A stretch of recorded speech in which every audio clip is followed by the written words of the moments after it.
Hello दोस्तों, मेरा नाम विष्णु ज्योति दास और आज हम सीखेंगे अपठित गद्यांश के।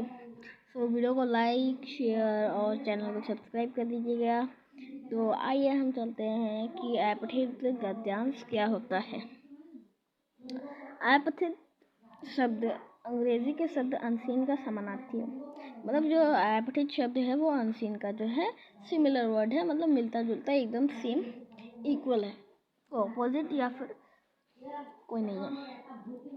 मतलब इंग्लिश में उसको क्या कहा जाता है, इंग्लिश में उसको अनसीन कहा जाता है, हिंदी में उसको क्या कहते हैं, अपठित कहते हैं। इस शब्द की रचना पाठ मूल शब्द में उपसर्ग और इत प्रत्यय जोड़कर बना है। ये ज़्यादा इम्पोर्टेंट नहीं है, आप इसको जो क्लास 8 9th में पढ़ेंगे इसके बारे में, तो इसको मैं आपको एक एक्स्ट्रा वीडियो बनाना पड़ेगा। इसको जो है बहुत लंबे से पढ़ाया जाना चाहिए, नहीं तो ये जो है इसका अच्छा नहीं होगा, आधा अधूरा नॉलेज। ओके, शाब्दिक अर्थ है बिना पढ़ा हुआ। शाब्दिक अर्थ है बिना पढ़ा हुआ, अर्थात गद्य या काव्य का ऐसा अंश जिसे पहले ना पढ़ा गया हो। मतलब इसका जो शाब्दिक अर्थ है, इसका जो इस शब्द का जो अर्थ है वो है बिना पढ़ा हुआ, अनसीन, अपठित, मतलब जिसको पढ़ा नहीं गया हो।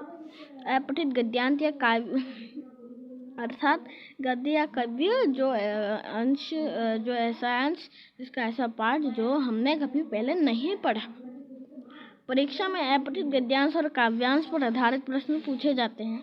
आपके परीक्षा में जो है एनसीईआरटी के जो सीबीएसई के जो एग्ज़ाम्स हैं उनमें तो आते ही हैं।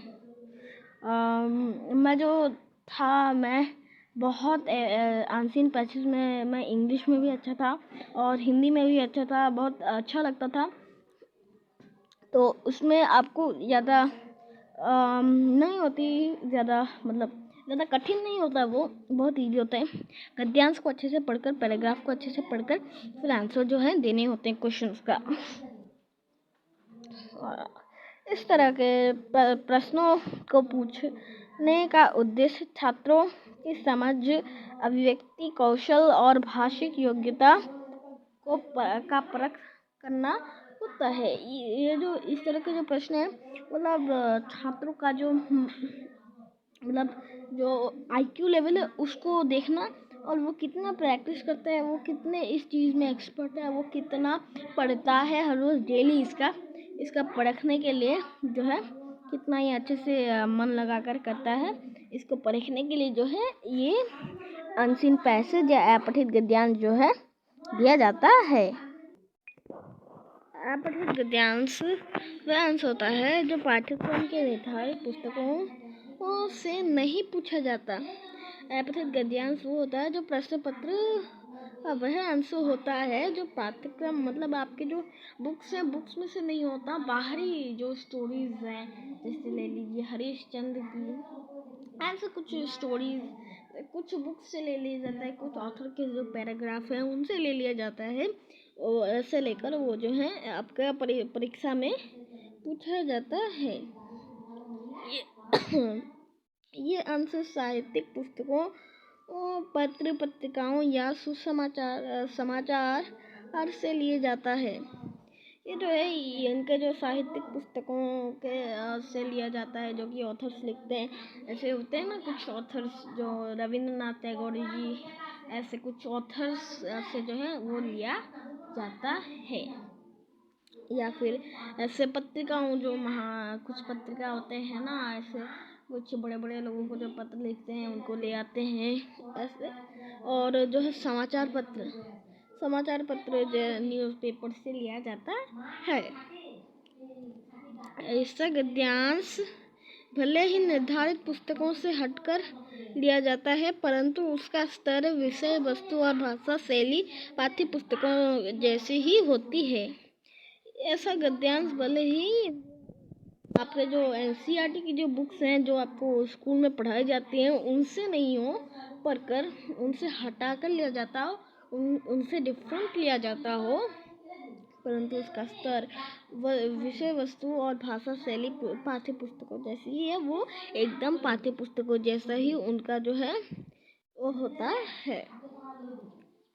प्राय छात्रों को अपठित अंश कठिन लगता है, प्रश्नों का सही उत्तर नहीं दे पाते हैं। इसका कारण अभ्यास की कमी है। मैं आपको अभ्यास चाहिए, इसके लिए हिंदी जानना चाहिए, रीड करना चाहिए। छात्रों का अपठित अंश बहुत कठिन लगता है बहुत सारे चिल्ड्रंस को, तो मैं इसके लिए ऑनलाइन सीरीज जो है एक एक्स्ट्रा से बनाऊंगा। इसका कारण जो है अभ्यास की कमी है। ओके, अभ्यास की कमी है इसका कारण कि आपको जो है अपठित गद्यांश बहुत कठिन लगता है। अपठित गद्यांश को बार बार हल करने से भाषा ज्ञान बढ़ता है, नए नए शब्दों, मुहावरों तथा वाक्य रचना का ज्ञान होता है, शब्द भंडार में वृद्धि होती है। इससे भाषिक योग्यता बढ़ती है। प्रसंगानुसार शब्दों के अनेक अनेक अर्थ तथा अलग अलग प्रयोग से परिचित होते हैं। गद्यांश के मूल भाव को समझकर अपने शब्दों में व्यक्त करने की दक्षता बढ़ती है। ओके, इससे हमारे अभिव्यक्ति कौशल में वृद्धि होती है, भाषिक योग्यता में भी वृद्धि होती है। इसका कहने का मतलब है, अगर हम अपठित गद्यांश को हल करें, आपको मैं एक नया वर्क दे देता हूँ। हर वन वीक में हर संडे आप एक कोई पैराग्राफ ले लीजिए और उसको हल कीजिए। आपके मम्मी पापा से बोलिए कि मम्मी पापा मुझे एक पैराग्राफ ले दो और मुझे उससे प्रश्न बना के दो, तो आपको प्रश्न बना के देंगे और आप उसको हर हफ्ते संडे को जो है सॉल्व कीजिएगा। या फिर आप अगर गूगल में सर्च करें PDF to answer passage in Hindi, तो आपको वो मिल जाएगा। ओके, अगर आप इसको बार बार हल करें तो आपका भाषा ज्ञान, आपको हिंदी के बारे में अच्छे से पता चलता है, कैसे यूज़ करना है, क्या नए नए शब्दों मुहावरों का जो है रचना का ज्ञान आता है। आपको शब्द भंडार शब्द के बारे में ज़्यादा पता चलता है, इससे भाषिक योग्यता बढ़ती है। ऐसे बहुत कुछ होता है, आपको इसे जो है हल करना चाहिए। अब अपठित गद्यांश को हल कैसे करें? हम तो बोल ही रहे हैं कि भैया अपठित गद्यांश को बार बार हल करो। अब इस अपठित गद्यांश को हल करें कैसे भाई साहब, हल करें कैसे? ओके, तो अपठित गद्यांश को हल करने के लिए जो है यहाँ पर इस PDF में जो है बताया गया है। अपठित गद्यांश के प्रश्नों को कैसे हल करें? अपठित गद्यांश के प्रश्नों को कैसे हल करें? अपठित गद्यांश पर आधारित प्रश्नों को हल करते समय निम्नलिखित तथ्यों का ध्यान रखना चाहिए। मतलब अपठित गद्यांश को जो है हल करने के लिए नीचे कुछ पॉइंट्स दिए गए हैं, इंपॉर्टेंट पॉइंट्स, इनको जो है आपको नोट करके रखना है। ओके, गद्यांश को एक बार सरसरी दृष्टि से पढ़ लेना चाहिए। गद्यांश को जो है एक बार अच्छी दृष्टि से जो है पढ़ लेना चाहिए, तब जो है आपको सरसरी मतलब एकदम पूरा माइंड लगाकर आपको जो है उसे एक बार पढ़ लेना चाहिए, फिर आपको उसे सॉल्व करना चाहिए। पहली बार में समझ ना आए अंशों शब्दों को गहनतापूर्वक पढ़ना चाहिए। मतलब जो चीज़ आपको समझ में ना आए अंश शब्द वाक्यों गहनतापूर्वक पढ़ना चाहिए। मतलब उसको बहुत अच्छे से बहुत मन लगाकर पढ़ना चाहिए। अगर आपको तब भी समझ ना आए तो टीचर से पूछ लीजिएगा एग्ज़ाम में कि टीचर इसका मतलब क्या है, ये क्या है। ओके, तो आप पूछने से आपको टीचर जो है बता देंगे। गद्यांश का मूल भाव अवश्य समझना चाहिए। गद्यांश का जो मूल भाव होता है उसको अवश्य समझना चाहिए। अगर आप गद्यांश के मूल भाव को नहीं समझते हैं तो आप जो है उसमें ज़्यादा सफल नहीं होंगे। यदि कुछ शब्दों के अर्थ अभी भी समझ में नहीं आता तो उनका अर्थ गद्यांश के प्रसंग में जानने का प्रयास कीजिए। अगर आपको वो भी नहीं समझ में आए तो गद्यांश के प्रसंग में जानने का प्रयास कीजिए। प्रसंग में जानने का प्रयास करना चाहिए। अब आप टीचर से भी पूछ सकते हो कि टीचर ये क्या है। ओके, कोई पाबंदी नहीं है कि आप सिर्फ प्रसंग में ही जाकर आप आंसर पा सकते हो। आप प्रसंग में जाने का प्रयास करने से जो है आपका भाषिक और जो अपठित गद्यांश को जो है सॉल्व करने से जो होता है वो आपका बढ़ जाएगा। ओके,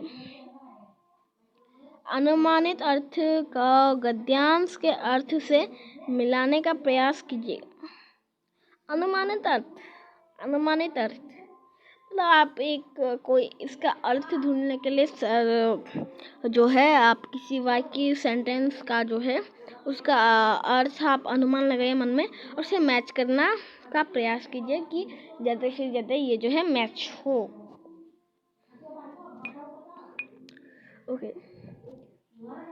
गद्यांश में आए व्याकरण की दृष्टि से कुछ महत्वपूर्ण शब्दों को रेखांकित कर लेना चाहिए।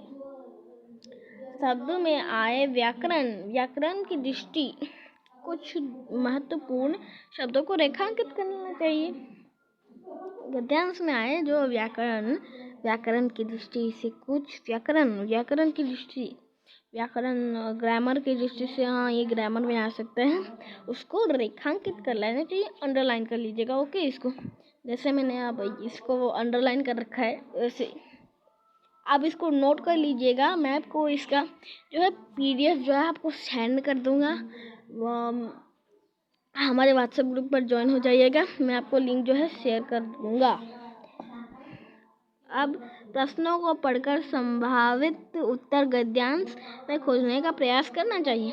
अब प्रश्नों को जो है आप पहले पैराग्राफ को पढ़ लीजिए और ऊपर जो है इनको अच्छे से पढ़ लिए ना, तो उनको जो है आप प्रश्नों को पढ़कर संभावित उत्तर गद्यांश में खोजने का प्रयास करें। ओके।